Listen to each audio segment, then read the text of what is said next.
E aí, pessoal, beleza pura com todos vocês? Na nossa 13ª aula do curso de Biologia Molecular e Celular, vamos falar um pouquinho da distribuição do genoma humano.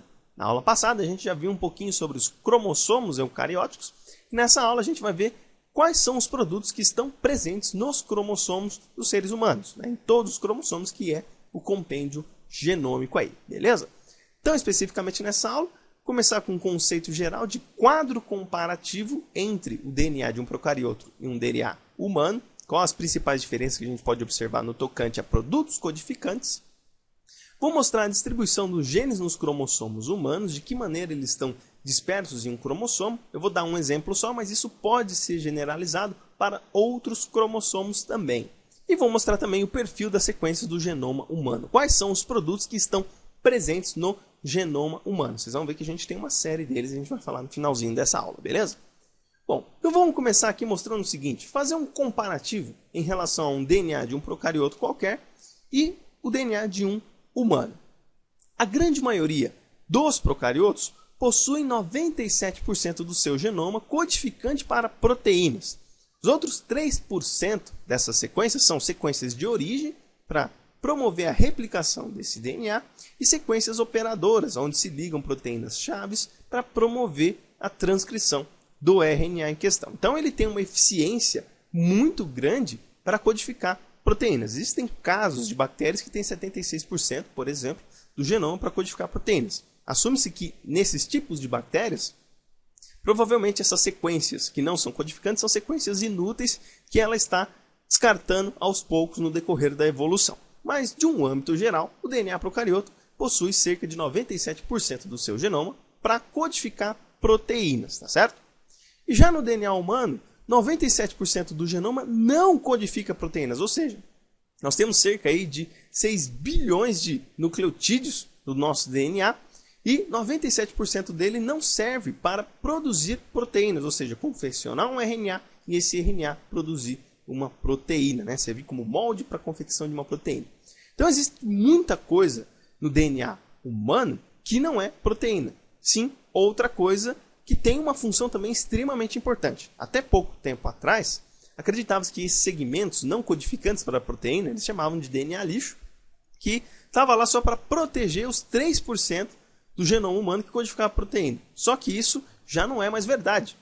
Tem muitos estudos agora que estão evidenciando que segmentos não codificantes para a proteína desempenham uma função tão importante quanto os segmentos que são os genes, beleza? E aí, falando da questão da distribuição dos genes, que são os produtos de DNA que codificam para um RNA que vai gerar um produto funcional, que é uma proteína. Alguns autores afirmam que o gene pode ser apenas um RNA funcional, mas enfim, em questão dos genes, levando como princípio que são segmentos do DNA que codificam para um RNA que vão codificar para uma proteína, os segmentos gênicos no genoma humano estão espaçados por longas sequências de DNA não codificante. Como é que é isso daí? Bom, vamos dar uma olhadinha em questão da distribuição, mostrando aqui um cromossomo qualquer do genoma humano. Aqui eu peguei o cromossomo 22, que é um exemplo que está citado lá no Alberts, que mostra muito bem isso daí. Então o cromossomo 22 é um dos menores cromossomos aí que o ser humano possui, com cerca de 48 milhões de pares de base, tá certo? E aí, se a gente pegar uma fração, ou seja, 10% desse cromossomo, nós iremos identificar aproximadamente aí 40 genes. O que é essa figura aqui? Bom, basicamente, esses quadradinhos aqui, esses retângulos coloridos, representam os genes, ou seja, os segmentos que codificam para um RNA que vai gerar um molde para produzir uma proteína. E esses outros segmentos aqui em cinza são os segmentos onde não codificam para proteínas. Ou seja, são segmentos de DNA que não vão se tornar um RNA. Veja que existe um longo espaçamento entre eles. E se nós formos afunilando cada vez mais aqui no segmento do cromossomo, nós vamos ver que cerca de 1% desse cromossomo 22 tem aproximadamente 4 genes. E olha que existe um espaçamento muito grande. Esses espaçamentos são muitas vezes maiores do que os próprios genes, tá ok? Tudo isso tem uma função importante, isso a gente vai ver nas aulas posteriores, mas esse longo espaçamento tem uma influência grandiosa para a expressão, ou seja, a confecção de um RNA deste gene aqui, beleza? E se nós formos afunilando cada vez mais, obviamente nós chegamos em um segmento gênico. Isso a gente já viu na aula passada, que um segmento gênico de eucariotos, de um modo geral, ele possui uma região que é promotora. O que é essa região promotora? É uma região que está antes do início do gene, que recruta uma série de proteínas que vão se ligar nesse segmento, que, quando se ligam, recrutam a RNA polimerase para expressar esse gene, ok? E os genes eucariotos também a gente já viu que tem introns e exons. Os introns são os segmentos do gene que não vão ser codificados para uma proteína, ou seja, vão ser produzidos num RNA e vão ser removidos por um processo que a gente chama de splicing, tá, ok? E os exons são os segmentos codificantes do gene, ou seja, são os segmentos que vão conter as bases necessárias para se produzir uma proteína, ou seja, a informação para se confeccionar uma proteína. Então observe o seguinte, quando a gente olha um gene, a gente vê que os segmentos intrônicos muitas vezes são incrivelmente maiores do que os segmentos exônicos aqui.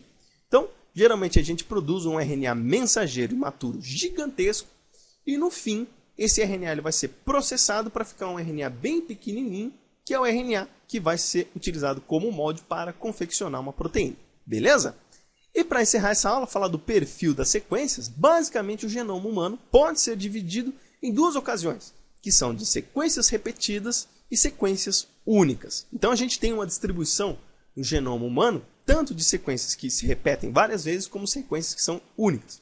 As sequências repetidas são os lines, signs e transposons. O que são esses lines e signs? São segmentos dispersos por todo o genoma. Os lines são os elementos dispersos longos. Isso é a tradução do inglês de long interspaced elements.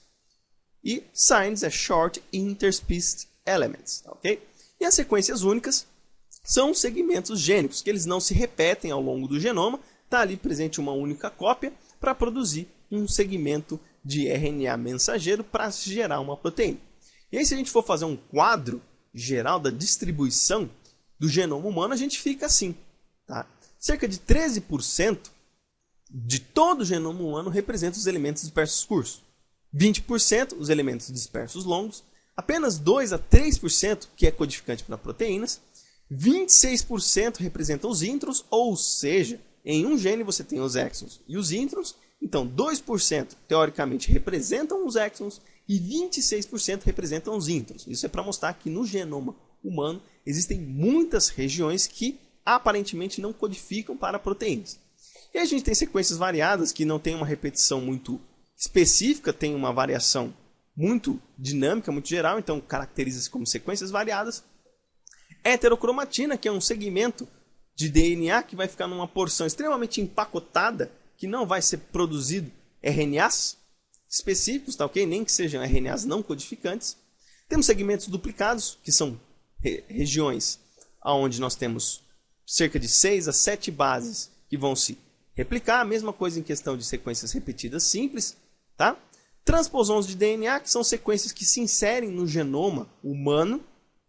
E retrotransposons, aqui 8%, que são sequências que também se inserem no genoma humano, mas se inserem na forma de um RNA para posteriormente produzir um DNA. Então esse é o perfil da distribuição do genoma humano. Cada ponto em questão aqui tem uma função primordial no desenvolvimento de um organismo. Como eu falei, até pouco tempo atrás, acreditava-se que os pontos importantes do genoma humano seriam apenas as regiões codificantes para proteínas. Mas hoje se vê que quase 80% do genoma humano tem uma função primordial, seja de deslocamento da cromatina, seja de produção de RNAs não codificantes, como por exemplo microRNAs, RNAs de elementos halo, enfim.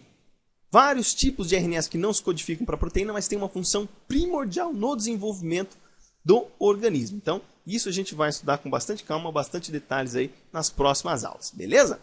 Então, é isso aí, foram essas referências que eu utilizei para essa aula. Espero que vocês tenham gostado. Se vocês gostaram, por favor, dá aquele joinha especial para a gente aí, para ajudar na divulgação do vídeo, na divulgação do canal da Escola de Ciências da Vida. Se vocês quiserem participar, se inscreve aqui no canal do YouTube aqui da escola, pois vocês vão ficar a par de todas as nossas novidades, e participa lá no grupo do Facebook. Tem o grupo e a página, se vocês quiserem participar, tá aqui no descritivo do vídeo, e tem o meu Facebook particular também. Beleza, pessoal? Então é isso aí. Forte abraço a todos, fiquem com Deus e até o próximo vídeo, se Deus quiser.